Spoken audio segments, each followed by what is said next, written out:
Hello guys, আসসালামু আলাইকুম।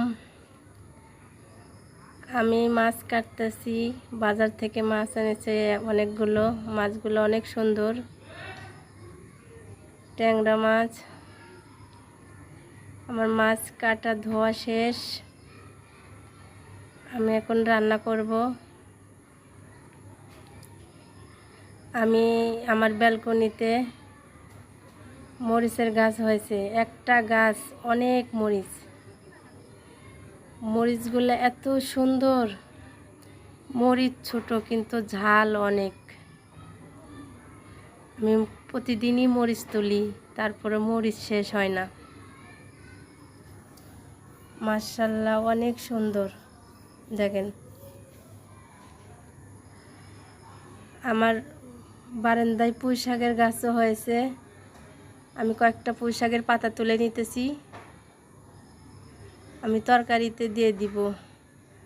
অনেক রোদ, পাতাগুলো একটু হয়ে গেছে রোদে। আমার ব্যালকনিতে অনেক সুন্দর ফুলও ফুটেছে। আমি সবজিগুলো কেটে নিব। শাকগুলো বেছে নিয়েছি। আমার সবজি কাটা শেষ। আমি এই যে আদা, রসুন, পেঁয়াজ, জিরা এগুলো পাটায় বাটে নিব।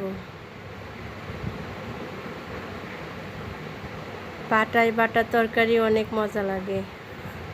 আমার বাটা শেষ। আমি এখন এগুলো তুলে নিতেছি।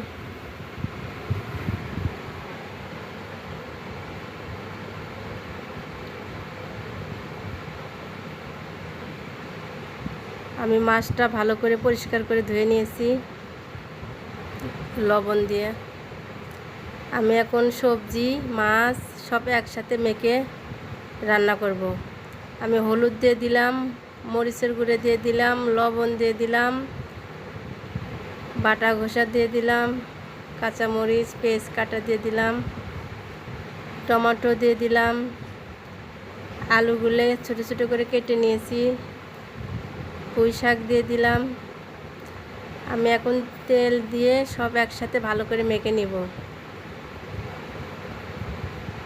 আমার মাখানো শেষ।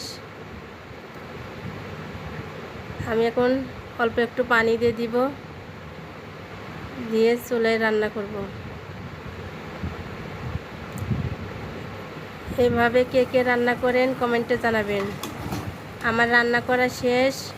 এখন আমি খেয়ে দেখব কেমন হয়েছে। ভিডিওটা ভালো লাগলে লাইক, কমেন্ট, শেয়ার করে দিবেন। পাশে থাকবেন, সাপোর্ট করবেন। ওকে, সবাই ভালো থাকবেন। আল্লাহ হাফেজ। অনেক মজা হয়েছে।